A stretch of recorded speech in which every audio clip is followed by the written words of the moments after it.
ඒ වගේම අපි දන්නවා විශාල ඉඩම් ගැටලුවක් තියෙනවා මේ යාපනයේ ජීවත් වෙන ජනතාවට. அதே போன்று இந்த யாழ் மாவட்டம் அல்லது வடமாகாணத்தை எடுத்துக்கொண்டால் காணி பிரச்சனை என்பது பெரிய ஒரு பிரச்சனையாக இருக்கின்றது. අපේ ප්‍රතිපත්තිය எமது கொள்கை ජනතාවගේ ඉඩම් ජනතාවට ලබා දිය යුතුයි. எமது கொள்கை மக்களுடைய காணியை மக்களுக்கு வழங்க வேண்டும் என்பது. ආරක්ෂාවට සංවර්ධනයට ආණ්ඩුවට ඉඩම් පවරා ගැනීමේ අයිතිය තියෙනවා. பாதுகாப்புக்கு அபிவிருத்திக்கு காணியை எடுத்துக்கொள்ளும் உரிமை அரசாங்கத்துக்கு இருக்கின்றது. ඒත් බොරුවට ඉඩම් තියාගෙන ඉන්න බෑ. ஆனாலும் பொய்யுக்கு காணியை அரச தரப்பிலே வைத்துக் கொள்வது தவறு. අපි දන්නවා තාමත් පවුල් විශාල 1500කට ආසන්න ප්‍රමාණයක් නේද? 1500කට වැඩි ප්‍රමාණයක් තාමත් අවතන් කඳුරු වල ඉන්නවා. எங்களுக்கு தெரியும் இன்னமும் கிட்டத்தட்ட 1500 குடும்பங்கள் இன்னமும் அகதி முகாம்களில் அல்லது இடம்பெயர் முகாம்களிலே வாழ்கின்றார்கள். நபர்கள் மன்னிக்கணும்.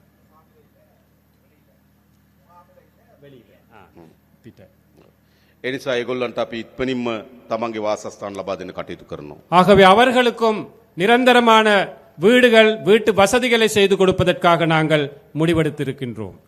අපි ඉඩම් ගැටලුව විසඳන්න. நாங்கள் காணி பிரச்சனை தீர்க்கின்றோம். ඒ විතරක් නෙවෙයි ගම්වල அது மட்டுமல்ல கிராம மட்டத்திலே විශාල ලෙස පාරවල් කඩා වැටලා තියෙන්නේ. நிறைய பாதைகள் போக இயலாத ஒரு நிலையில இருக்கின்றன. ගම් වතුර නිසා හානි වුණා. வெள்ளப்பெருக்கு பிரச்சனை இருக்கின்றது. කාලයක් තිස්සේ නඩත්තු නොකරපු නිසා හානි වෙලා நீண்ட තියෙනවා. நாட்களாக அந்த பாதையை பராமரிக்கவில்லை. අපි අද දිස්ත්‍රික් සංවර්ධන කමිටුව කැඳෙව්වා. நாங்கள் இன்று மாவட்ட அபிவிருத்தி குழு கூட்டத்தை கூட்டினோம்.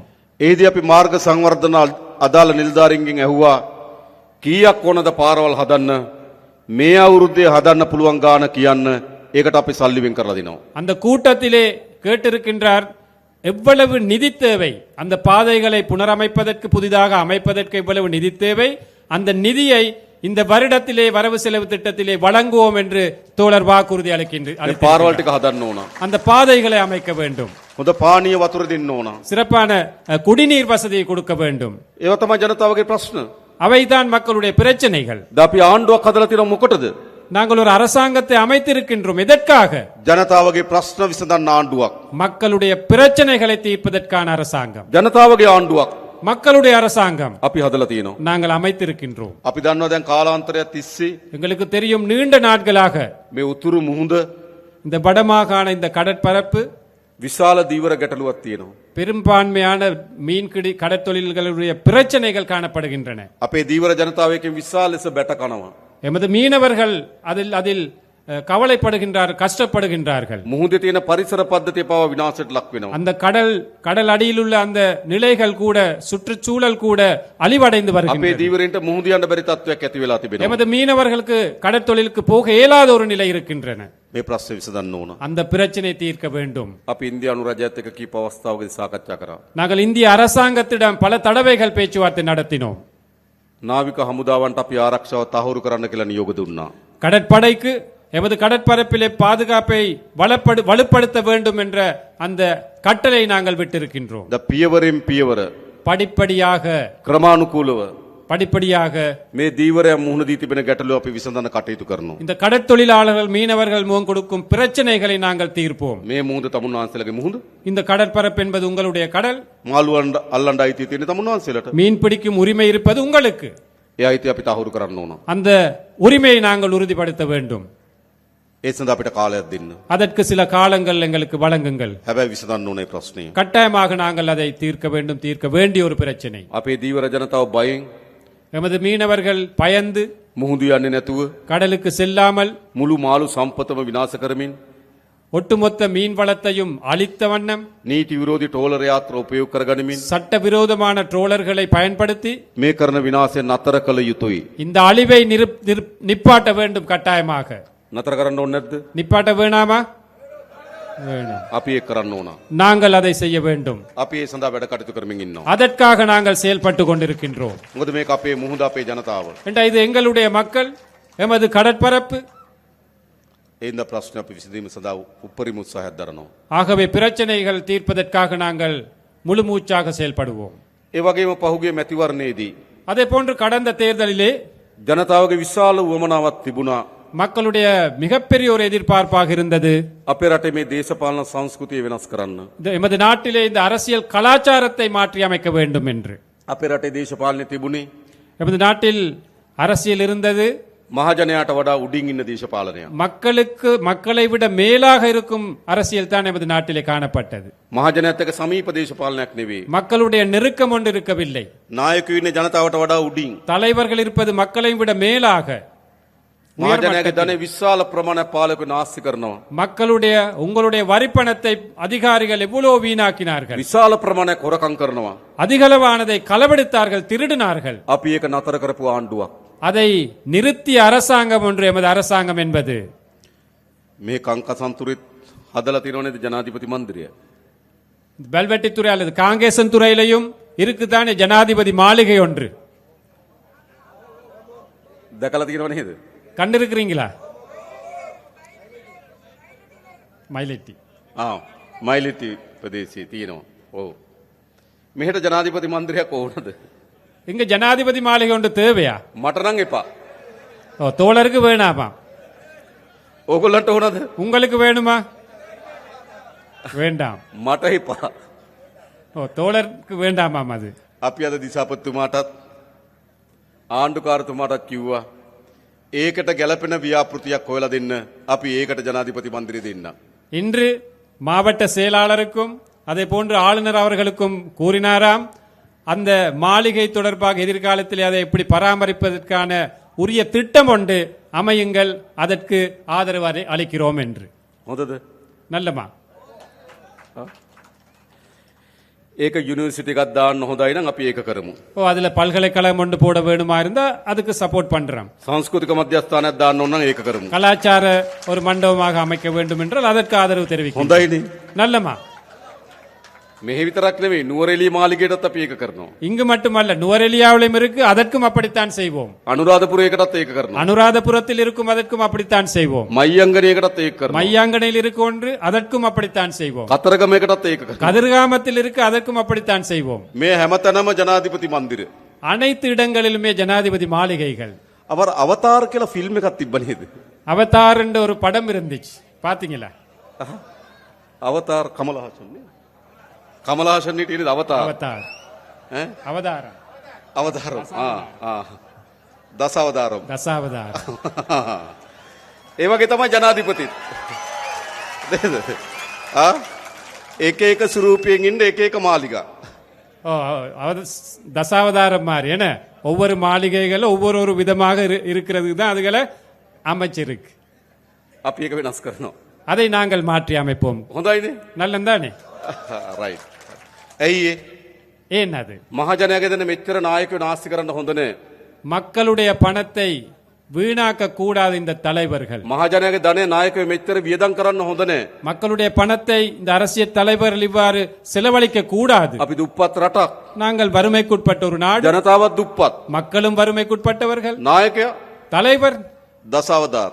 தசாவதாரமாக இருக்கின்றார். හොඳද? நல்லமா அது? ඒ දේශපාලන වෙනස් වෙන්න ඕනේ නැද්ද? அந்த அரசியல் மாறணுமா வேணாமா? අන්න ඒ දේශපාලන අපි වෙනස් කරලා තියෙනවා. அந்த அரசியலை நாங்கள் மாற்றி இருக்கின்றோம். මේ දේශපාලන තමයි අපේ රට ඕන. இந்த அரசியல் தான் நமக்கு தேவைப்படுவது. ඒ නිසා අපේ රට ගොඩනැගීමේ දිශාවට අපි පය තබලා තියෙනවා. ஆகவே இந்த நாட்டை அபிவிருத்தி செய்யும் அந்த பயணத்தை நாங்கள் ஆரம்பித்திருக்கின்றோம். විශේෂයෙන් මේ උතුරු පළාත ඉලක්ක කරගත්තු සංවර්ධන සැලසුම් ගණනාවක් අපි සැලසුම් කරලා තිබෙනවා. விசேடமாக இந்த வடமாகாணத்தை இலக்காக வைத்த பல்வேறு அபிவிருத்தி திட்டங்களை நாங்கள் முன்னெடுக்க මම திட்டமிட்டிருக்கிறோம். කලින් කිව්වා වගේ කර්මාන්ත කලාප 3ක් ஏற்கனவே கூறியதை போன்று தொழில் மையங்கள் 3, ඒ වගේම සංචාර කර්මාන්තය දියුණු කරන්න සැලසුමක්. அதே போன்று சுற்றுலாத்துறை வளர்ப்பதற்கான திட்டம், ඒ වගේම අපි හඳුනාගෙන තියෙනවා මේ උතුරු පළාතේ පොල් වගා කරන්න පුළුවන් අක්කර 40000ක් තියෙනවා කියලා. அதே போன்று நாங்கள் கண்டறிந்திருக்கின்றோம் இந்த வடமாகாணத்திலே தென்னை பயிர் செய்யக்கூடிய 40,000 ஏக்கர் காணிகள் இருக்கின்றது என்று. මේ අයවැයෙන් අපි ඒකට සල්ලි වෙන් කරනවා. இந்த வரவு செலவு திட்டத்திலே அதற்காகவும் நாங்கள் நிதி ஒதுக்கீடு செய்கின்றோம். වගා කරන්න කැමති අයට அதில் பயிரிடக்கூடிய அந்த விருப்பமானவர்களுக்கு පොල් පැල දෙන, தென்னம்பிள்ளைகள், බිම සකස් කරගන්න මුදලක් දෙන, அந்த நிலத்தை செய்வதற்கான பணம், පොහොර දාන්න මුදලක් දෙනවා අපි. பசலையிடுவதற்காக நிதி, நாங்கள் வழங்குவோம். ඔගොල්ලෝ වගා කරන්න. ලෑස්තිද? நீங்கள் பயிரிட விருப்பமாக இருந்தால் நாங்கள் அவற்றை வழங்க தயாராக இருக்கின்றோம். වගා කරන්න ඕන. தென்னை பயிற்சியை நாங்கள் අපි முன்னெடுக்க ඔක්කොම வேண்டும். එකතු වෙලා මේ රට හදන්න ඕන. நாங்கள் அனைவருமே ஒன்றிணைந்து இந்த நாட்டை கட்டியெழுப்ப வேண்டும். මම දන්නවා මේ උතුරු පළාතේ ජනතාව எனக்கு தெரியும் இந்த வடமாகாணத்திலே உள்ள மக்கள் විශාල ලෙස කුස්කර්මාන්තයට විහිසෙන ජනතාවක්. கணிசமான மக்கள் விவசாயத்துறையில் ஈடுபடுகின்றார்கள். හැබැයි නිසි මිලක් නැහැ. ஆனால் சரியான விலை இல்லை, නිසි සැලැස්මක් නැහැ. சரியான ஒரு திட்டம் ஒன்று இல்லை. එඳ ගොවි ජනතාව මූණ දී තියෙන ගැටලු වලට අපි විසඳුම් හොයන්න. அவ்வாறு விவசாயிகள் முகம் கொடுத்திருக்கும் பிரச்சனைகளுக்கும் நாங்கள் தீர்வு வழங்குவோம். මේ වන විටත් අපි පොහොර සානාධාර රුපියල් 25000 දක්වා වැඩි කරා. ஏற்கனவே நாங்கள் பசலை மானியத்தை 25,000 ரூபாய் வரையும் நாங்கள் அதிகரித்தோம். අපිට ඕන ජනතාවගේ ජීවිතය උසස් කරන්න. எமக்கு தேவை சாதாரண மக்களுடைய வாழ்க்கை தரத்தை உயர்த்த வேண்டும். ගොඩක් අපේ මේ ගැටුම් පිටිපස්සේ තියෙන්නේ. நாம் முகம் கொடுக்கும் கணிசமான பிரச்சனைகளுக்கு பின்னால் இருப்பது, ගොඩක් මේ යුද්ධ පිටිපස්සේ තියෙන්නේ. கணிசமான இந்த யுத்தங்களுக்கு பின்னால் இருப்பது ආර්ථික ප්‍රශ්නයක් තියෙන වැඩිපුර. பொருளாதார பிரச்சனை தான் கூடிய பாகம் இருக்கின்றது. එඳ මේ ආර්ථික ප්‍රශ්නට අපි උත්තර හොයන්න ඕන. ஆகவே இந்த பொருளாதாரத்துறை வளர்க்கும் அந்த பிரச்சனைகளுக்கு தீர்வு காண வேண்டும். ඒකට අපි සැලසුම් හදලා තියෙනවා. அதற்கு நாங்கள் திட்டங்களை அமைத்திருக்கின்றோம். ඒ වගේම භාෂාව. அதே போன்று மொழி உரிமை. අපි ප්‍රධාන වශයෙන් සිංහල දෙමළ භාෂාව කතා කරන ජන කණ්ඩායම් දෙකක් ඉන්නවා. பிரதானமாக இந்த நாட்டிலே தமிழ் சிங்களம் என்ற மொழிகளை கதைக்கும் மக்கள் இருக்கின்றோம். ඒ හැම පුරවැසියෙකුටම அந்த அனைத்து பிரஜைகளுக்கும் තමන්ගේ භාෂාවෙන් රාජ්‍යත් එක්ක ගනුදෙනු කරන තියෙන අයිතිය ஹதන්න ඕන. தனது தாய்மொழியிலே அரசாங்கத்துடன் தொடர்பு கொள்ளும் அந்த உரிமையை ஏற்படுத்த வேண்டும். තමන්ගේ භාෂාවෙන් පොලිසියට ගිහලා පැමිණිල්ලක් කරන්න අවස්ථාව තියෙන්න ඕන. தனது தாய்மொழியிலே போலீஸுக்கு போய் ஒரு முறைப்பாட்டை செய்வதற்கான உரிமை இருக்க வேண்டும். ඒ නිසා මේ භාෂාවෙන් ඇති වී තිබෙන අසමානතාවය අපි විසඳිය යුතුයි. ஆகவே இந்த மொழி ரீதியாக இந்த பிரிவினை நாங்கள் இல்லாதொழித்து ஒழிக்க வேண்டும். ඒ නිසා තමයි මං කලින් කිව්ව ඔබගේ දරුවන් පොලිසියට බන්ධන්න. ஆகவே தான் முதல்ல சொன்னார் தோழர், உங்களுடைய இந்த இளம் சக்திகள் போலீஸ் துறையில அந்த අපි சேருங்கள் என்று. ඊළඟ රජයේ රස්සාවලට ගන්නකොට ඔබගේ දරුවන් ඒවට බැඳින්න. அரச துறையில் ஆட்களை சேர்க்கும் போது உங்களோட பிள்ளைகளை அவற்றுக்கு இணையுங்கள். ඒ දෙමළ භාෂාවෙන් කතා කරන රාජ්‍ය සේවයක් අපිට අවශ්‍යයි. ஏனென்றால் தமிழ் மொழியிலே கலந்து அந்த கதைக்கும் அரச துறை ஒன்று எங்களுக்கு இந்த வடக்கிலே தேவைப்படுகின்றது. ඒක අපි හදන්න සැලසුම් කරලා තියෙනවා. அதை அமைப்பதற்கு நாங்கள் திட்டமிட்டு இருக்கின்றோம். ඒ වගේ ඊළඟ වැදගත් அதே போன்று இன்னொரு முக்கியமான விஷயம், අපේ ආගමික අයිතීන් පිළිබඳ සාධාරණත්වයක් තියෙන්න ඕන. எமது மத ரீதியான உரிமைகள் எங்களுக்கு பெற்றுக்கொள்வதற்கான அந்த சூழல் அமைய வேண்டும். මෙතන අපේ නායක හාමුදුරුවෝ වැඩ සිටිනවා. எமது நாயக்க தேரர் அவர்கள் இருக்கின்றார்கள். අපේ කුරුක්කොල් තුමාලා වැඩ සිටි. எமது குருக்கள் அவர்கள் வருகை தந்திருக்கின்றார்கள். අපි අතර ගැටුමක් තියෙන්න ඕනද? எமக்கிடையே ஒரு போட்டி முரண்பாடு ஒன்று இருக்கணுமா? ආගම අපේ විශ්වාසය. மதம் என்பது எமது எதிர்பார்ப்பு, நம்பிக்கை. එක්කෙනෙකුට කියන්න බෑ උඹ ඒ විශ්වාසය අත්තරපන් කියලා. யாருக்குமே வற்புறுத்த இயலாது அந்த நம்பிக்கையை கைவிட வேண்டும் என்று. ඒ එකිනෙකාගේ විශ්වාසය අපේ විශ්වාසයට ගරු කරන්න ඕන. அந்த ஒவ்வொரு நபர்களுடைய நம்பிக்கைக்கும் நாங்கள் நம்பிக்கையோடு செயல்படணும். අපි අපේ රටේ යලි எமது நாட்டில் மீண்டும் ஒரு முறை ආගම්වාදී மத ரீதியான முரண்பாடு, ජාතිවාදී இன ரீதியான முரண்பாடு, ගැටුමක් වර්ධනය වෙන්න ඉඩ දෙන්නේ ஒரு නෑ. முரண்பாடு ஏற்படுவதற்கு நாங்கள் இடமளிக்க மாட்டோம். පහුගිය දවස්වල கடந்த காலங்களிலே එවැනි ජාතිවාදී සටන් පාට අරගෙන කට්ටි ඉස්සරහට එන්න පටන් ගත්තා. அவ்வாறான இன ரீதியான கோஷங்களை எழுப்பிக் கொண்டு சிலர் முன்னுக்கு வந்தார்கள். අපි ජාතිවාදී වපුරන අයට நாங்கள் இனவாதத்தை தூவுவர்களுக்கு නීතිය උපරිමයෙන් ක්‍රියාත්මක කරනවා. சட்டத்தை உயர்ந்த பட்சத்தில் நாங்கள் நடைமுறைப்படுத்த நடவடிக்கை எடுப்போம். අපිට තවත් ජාතිවාදී ඕනද? எங்களுக்கு இன்னும் இனவாதம் வேண்டுமா? අපිට ආගම්වාද ඕනද? எங்களுக்கு மதவாதம் வேண்டுமா? ඒව අවශ්‍ය නෑ. அவை எங்களுக்கு தேவையில்லை. නිසා යලි ජාතිවාදයට ආගම්වාදයට අපේ රටේ අපි ඉඩ දෙන්නේ නෑ. மீண்டும் ஒரு முறை இந்த இனவாதத்திற்கு மதவாதத்திற்கு நாங்கள் இடமளிக்க மாட்டோம். අපේ දරුවන් ආයේ ගැටුම්කාරී රටක් හදන්නේ නෑ අපි. අපේ දරුවන්ට ආපහු ගැටුම්කාරී රටක් හදන්න ඉඩ දෙන්නේ නෑ අපි. எமது பிள்ளைகளுக்கு மீண்டும் இனவாத மத ரீதியான மதவாத ஒரு முருகல் நிலை ஏற்படுத்த நாங்கள் இடமளிக்க மாட்டோம். ඒ පිළිබඳ අපි සැලසුම් හදලා තියෙනවා. அதற்கான திட்டங்களை நாங்கள் ඊළඟ அமைத்திருக்கிறோம். අපි එකිනෙකාගේ සංස්කෘතිය වෙනස්කම් තිබෙනවා. அதே போன்று எமது கலாச்சாரங்களிலே பல்வேறு வித்தியாசங்கள் ඒවට காணப்படுகின்றன. අපි ගරු කරන්න ඕන. அவற்றுக்கு நாங்கள் மதிப்பளிக்க வேண்டும். අපේ දරුවියන් ඉන්නවා. எமது பிள்ளைகள் ඒට ආවේනික සංස්කෘතියක් එක්ක. அதற்கே தனித்தான ஒரு கலாச்சாரம் இருக்கின்றது. ලස්සන නැද්ද මේ දරුවන්? இந்த பிள்ளைகள் எடுத்துக்கொண்டால் எவ்வளவு அழகாக இருக்கின்றார்கள். ලස්සනයි අපිට. எங்களுக்கு அது மிகவும் அழகாக ඇයි இருக்கிறது. අපි සංස්කෘතියෙන් බෙදෙන්න හදන්නේ? ஏன் நாங்கள் கலாச்சார ரீதியாக பிரிவடைய வேண்டும்? අපි හැම සංස්කෘතියකටම ගරු කරන්න ඕන. நாங்கள் அனைத்து கலாச்சாரங்களையும் மதிக்க வேண்டும். ඒ සංස්කෘතියෙන් රස විඳින්න පුරුදු වෙන්න ඕන. அந்த கலாச்சாரங்களை ரசனை மிக்கதாக நாங்கள் எடுத்துக்கொள்ள வேண்டும். එහෙම රටක් අපි හදන්න ඕන. அவ்வாறான ஒரு நாட்டை நாங்கள் கட்டியெழுப்ப வேண்டும். එකක් මතක තියාගන්න. ஒன்று நினைவில் வைத்துக் கொள்ளுங்கள். අපිට ගහගෙන எங்களுக்கு சண்டை பிடித்து යුද්ධ කරගෙන யுத்தமிட்டு கொண்டு තවත් දශක ගණනාවක් මේ විදිහට දුක් විඳ විඳ ඉන්න පුළුවන්. இன்னும் பல தசாப்தங்கள் எங்களுக்கு நாங்கள் வாழ முடியும் குறைபாடுகளோடு. අපේ අම්මලාගේ පරම්පරාව දුක් විඳා. எமது பெற்றோர்களுடைய பரம்பரை கஷ்டப்பட்டார்கள். අපේ පරම්පරාව දුක් විඳා. நாங்கள் எமது பரம்பரை கஷ்டப்பட்டோம். මේ ගැටුම් යුද්ධ හදාගෙන අපිට ඕන නම් අපේ දරුවන්ගේ පරම්පරාවත් යුද්ධයකට තල්ලු කරන්න இந்த පුළුවන්. முரகல் நிலை யுத்தங்களை ஏற்படுத்தி எமது இந்த பிள்ளைகளுடைய பரம்பரையும் எங்களுக்கு தேவை என்றால் கஷ்டமான ஒரு நிலைக்கு கொண்டு போகலாம். ඒ නිසා අපිට ගහගෙන මරාගෙන ඇන කොටාගෙන රටකට ඉස්සරහට යන්න බෑ. ஆகவே சண்டை பிடித்து முரண்பட்டு இவ்வாறு ஒரு நாட்டுக்கு முன்னுக்கு போக இயலாது. අපේ රට ඉස්සරහට යන්නෙම எமது நாடு முன்னுக்கு போவதாக இருந்தால் අපි අතර සමගිය හැදුනොත් විතරයි. எமக்கிடையே ஒற்றுமை அமைதி இருக்க ඒ வேண்டும். නිසා අපේ ආණ්ඩුව ஆகவே எமது அரசாங்கம் විශාලතම වෙහෙසක් දරනවා. மிக பெருவளவாக நாங்கள் கஷ்டப்படுகின்றோம், செயல்படுகின்றோம். අපි අතර සමගිය හදන්න. எமக்கிடையே ஒற்றுமை ஏற்படுவதற்காக நாங்கள் ඒ සමගිය සඳහා හොඳම ධෛර්යය දුන්නේ ඕගොල්ලෝ. அந்த ஒற்றுமைக்காக மிகப்பெரிய சக்தியை துணிச்சலை கொடுத்தது நீங்கள். කාලයක් තිස්සේ පාරම්පරික දේශපාලක පහුගිය මහචන්දට ඉල්ලුවා. காலம் காலமாக இருந்த பாரம்பரிய அரசியல்வாதிகள் கடந்த தேர்தலிலே போட்டியிட்டார்கள். වෙනම රටක් අරන් දෙන්නම් කියලා ඡන්දෙට ඉල්ලුවා. தனியான ஒரு நாட்டை பெற்றுக் கொடுப்போம் என்று தேர்தல்களை போட்டியிட்டார்கள். මතකද? நினைவிருக்கா? හැබැයි ජනතාව මොකද කරේ? ஆனால் மக்கள் என்ன செய்தார்கள்? වෙනම රටක් දෙන්නම් කියපු අය, தனியான நாட்டை பெற்றுக் கொடுப்போம் என்று පවුල් වලින් கூறியவர்களை, දේශපාලනය කරපු අය குடும்ப வாயிலாக அரசியல் செய்தவர்கள் ඒ අය ප්‍රතික්ෂේප කරලා அவர்களை நிராகரித்து விட்டு මේ යාපනයේ දිස්ත්‍රික්කයේ අපිට ජයග්‍රහණය අරන් දුන්නා. இந்த யாழ் மாவட்டத்திலே எமக்கு வெற்றிகளை பெற்றுக் கொடுத்தார்கள். ඒකෙන් කියන්නේ මොකද්ද? இதன் செய்தி என்ன? இதனால் கூறுவது என்ன? ජනතාව කැමති එකතු වෙන්න. மக்கள் அனைவருமே ஒன்றாக சேர்ந்து வாழ விருப்பம். ජනතාව ගාව ජාතිවාදේ නෑ.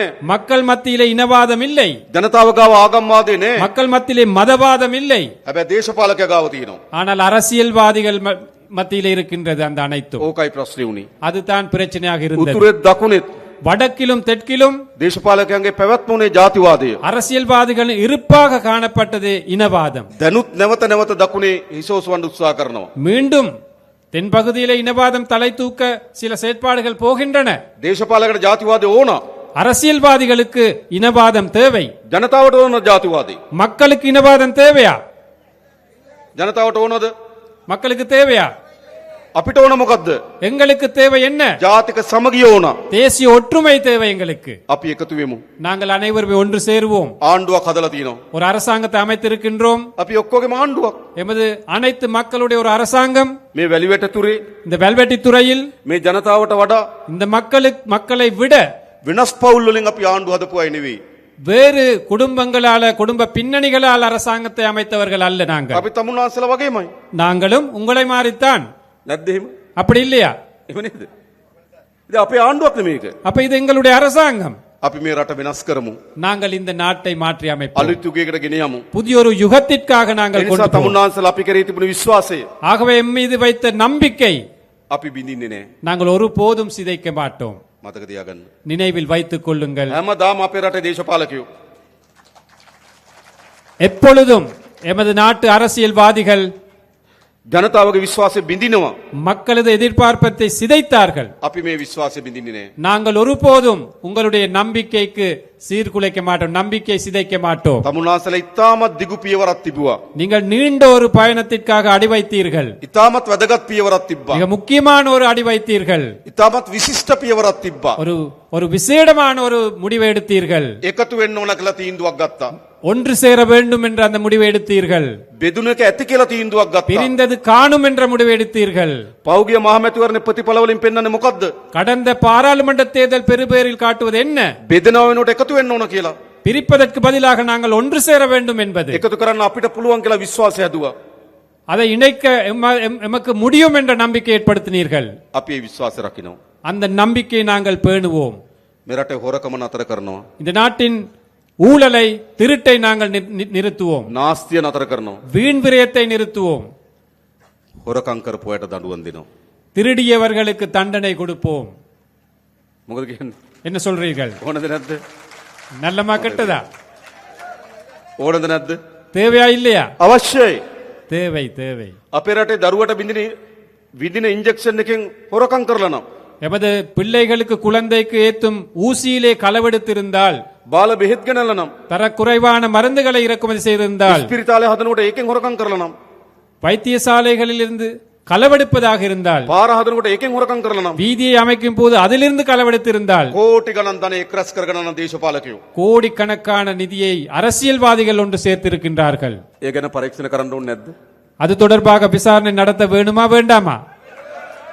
දඬුවම් දෙන්න ඕනේ නැද්ද? தண்டனை வழங்க வேண்டுமா வேண்டாமா? අන්නේ දඬුවම් දෙන ආණ්ඩුව තමයි ජාතික ජනබලවේගයේ ආණ්ඩුව. அவ்வாறு தண்டனை வழங்கும் அரசாங்கம் தான் தேசிய மக்கள் சக்தி அரசாங்கம்.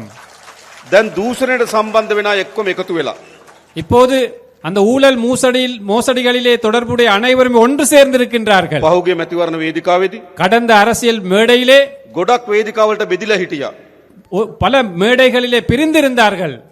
සමහර අය කොළ පාට වේදිකාවේ, சிலர் பச்சை மேடையிலே, සමහර අය කහ පාට වේදිකාවේ, சிலர் மஞ்சள் மேடையிலே, සමහර අය දුබුරු පාට වේදිකාවේ இன்னும் சிலர் அந்த சிவப்பு மேடையிலே ඡන්දෙදි බෙදිලා හිටියා. தேர்தலிலே பிரிந்திருந்தார்கள். දැන් මොකද වෙන්නේ? இப்போ என்ன நடக்குது? අන්න ඊයේ සාකච්ඡා තියලා එකතු වෙන්න நேற்று அவர்கள் கலந்து ஆலோசிக்கின்றார்கள் ஒன்று சேர்வதற்காக. බලනකොට කවුද? யார் அதில் இருப்பவர்கள்? එක්කෙනෙක් මහ බැංකුවට ගහලා, ஒருவர் மத்திய வங்கியை கொள்ளையடித்தவர், තව කෙනෙක් ඕස්ට්‍රේලියාවේ සුද්දෙක් රවට්ටලා, இன்னொருத்தர் ஆஸ்திரேலியாவில் ஒரு வெள்ளை அந்த குடிமகனை ஏமாத்தியவர், තව කෙනෙක් කනිත් තෙල් වලින් ගහලා. இன்னொருத்தர் எரிபொருளால களவெடுத்தவர். දැන් මොකද වෙලා තියෙන්නේ? இப்போ என்ன நடந்திருக்கின்றது? ඒගොල්ලෝ ඔක්කොම එකතු වෙලා මොකටද? இந்த අனைவருமே ஒன்று சேர்ந்து இருக்கிறார்கள். எதற்காக? බේරෙන්න. தப்புவதற்காக, அதிலிருந்து தப்புவதற்காக. හැබැයි ඒගොල්ලෝ එකතු වුණාට ජනතාව අපි එකතු වෙලා ඉන්න තාක්කල් ඒගොල්ලන්ට මේ වැඩේ කරන්න බෑ. அவர்கள் ஒன்று சேர்ந்தாலும் மக்கள் என்ற அடிப்படையில் நாங்கள் ஒன்று சேர்ந்து இருக்கும் வரையும் அவர்களுடைய எதிர்பார்ப்பை நிவர்த்தி செய்ய முடியாது. ඒගොල්ලෝ උත්සාහ කරන්න එකතු වෙලා පරීක්ෂණ කරන එක නතර කරන්න. அவர்கள் முயற்சிப்பது அவர்கள் ஒன்று சேர்ந்து இந்த விசாரணைகள் நடத்துவதை நிப்பாட்டுவதற்காக. එකතු වෙලා දඬුවම් දෙන එක වළක්වන්න. ஒன்று சேர்ந்து தண்டனை கொடுப்பதை நிப்பாட்டவே அவர்கள் முயற்சிக்கிறார்கள். හැබැයි උඩ ඒගොල්ලෝ එකතු වුණාට அவர்கள் மேல் மட்டத்திலே ஒன்று சேர்ந்தாலும் බිම ජනතාව එකතු වෙලා ඉන්නේ අද මේ ආණ්ඩුවත් එක්ක. கீழ் மட்டத்திலே மக்கள் ஒன்று சேர்ந்திருப்பது இந்த அரசாங்கத்துடன். ඒ නිසා මේ දූෂිතයන්ට දඬුවම් දීමේ වැඩේ අපි කරනවා.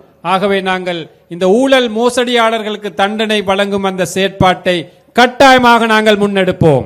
අන්න එහෙම ආණ්ඩුවක් මේ හැදිලා තියෙන්නේ. அவ்வாறான ஒரு அரசாங்கம் தான் அமைந்திருக்கின்றது. දැන් එනම් මොකද කරන්න ඕන?